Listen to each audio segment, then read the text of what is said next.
Hey everyone, Alex coming at you. Just wanted to come on and do a video response for Eddie Perez. Congratulations on 100 subs. Um, Had a pleasure of chatting with Eddie over the last year or so on some of the different streams. Really nice guy down in Texas. Great collection, great taste, and yeah, really excited that he's live streaming music and everything. So yeah, congrats. Yeah, great contest. Show five soundtracks.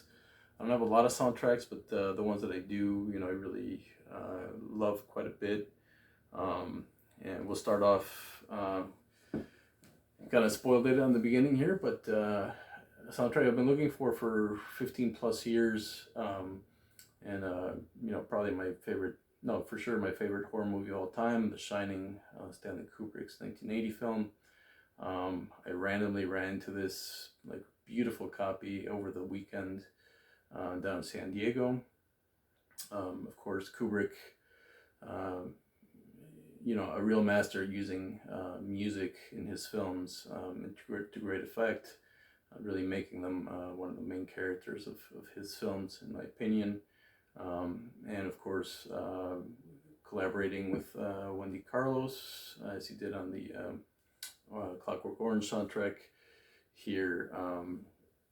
Wendy Carlos penned the opening track called the main title, The Shining, and of course that fantastic opening scene with the mountains, the ominous synths of Carlos, and just that oppressive but sort of majestic opener. And of course Kubrick, loved classical music and modern classical music specifically.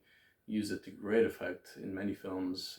Here he features Ligeti, Bartok, pieces from Penderecki as well. And then the last track, Home, which famously is that 1930s sort of, big band tune that by itself gave inspiration to Caretaker, and sort of spun off a whole subgenre of sort of modern sampled, I don't know what to call it, ambient music, I guess. Fantastic stuff there. Oh, and by the way, this copy came, I was surprised to find some amazing movie promo stuff. I'm pretty sure this never came with the original record, as far as I know.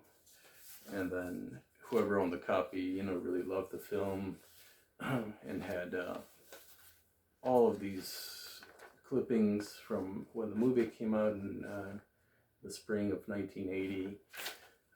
All of this local stuff from San Diego newspapers. Just, yeah, really, really cool stuff. So that's that one on the Warner Brothers label. Next, another film that I really, really love, The Conversation, directed by Francis Ford Coppola in 1974. The soundtrack was never released. It was put out by Johnny Trunk a few years ago, maybe about 6, 7, 8 years ago. I was really excited when I saw this was getting issued on vinyl. I'm not even sure if there was a CD ever released. But yeah, music is by David Shire. Just gorgeous, beautiful, very minimal piano theme. There's a little bit of jazz in here. There's Jack Nimitz on baritone, Ray Brown on bass, Shirley Mann on drums, and there's some flourishes of sort of musique concrète and avant-garde, some of the more sort of tense moments. Fantastic soundtrack. I mean, it stands by itself as a musical piece, but of course when you listen to the pieces during the film, it's also fantastic stuff. Next three are actually films that I've never seen, but love the music. The first here from Robert Wyatt.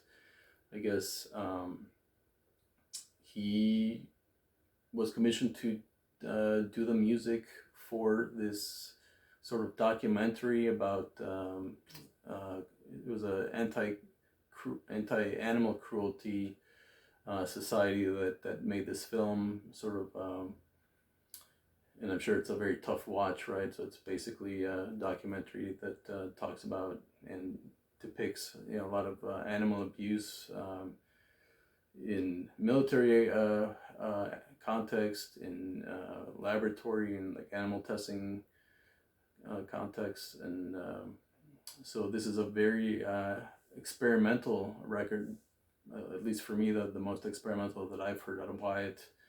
There are some vocals on one of the tracks, I believe, but yeah, very electronics driven, and a little bit on the abrasive atonal side for sure, and you know, I'm sure that sort of matches the theme and the tenor of the documentary. Again, another film I have never seen, Le Secret de la Vie, I guess a Dutch film from 1975 featuring the one and only Klaus Kinski, the German actor who, of course, worked with Werner Herzog quite a bit. This is like a second pressing or something. The original is a different cover. I really always have liked this cover. And yeah, just classic Terry Riley, you know, repetitive, minimal organ stuff. Yeah, I really like the pieces here. Yeah, there's several pieces, I think six pieces. Some nice variations. Yeah, really good Terry Riley record. And lastly, another one that I found sort of recently that I had no idea about. This record called Zebra by Jack Dijonette. I guess he was commissioned to do the music for what they are saying. Says this music has been employed for the soundtrack of the video program titled Tadayuki Naito / Zebra. As far as I can tell, it was some kind of a nature program, obviously featuring the plight of zebras, I guess. Haven't been able to find a whole lot of information about it. This was originally released in Japan, and obviously I'm assuming the program was originally released in Japan for a Japanese audience. What's very interesting about this is that Jack Dijonette not only playing percussion, but actually plays on almost all the tracks. He plays synthesizers of different kinds. Doesn't really sing. Well, it does the Seal DK600 synthesizer is what he's using. I'm not familiar with that synth. There's Jack with some of the Japanese producers, I assume from the film. And some of it sounds a bit dated, but there's a track on side 2 called Kleptizo, I guess, and yeah, really odd spelling, but yeah, really nice synths and percussion. Definitely has a little bit of flavor of a, you know, Japanese ambient, but overlaid with some really nice tribal percussion. Great track. Like I said, some of the ones are not a little bit dated. It does also features Lester Bowie on trumpet. Some nice moments with Bowie here. But yeah, really nice surprise and a great artwork as well. So that's it. Congrats, Eddie.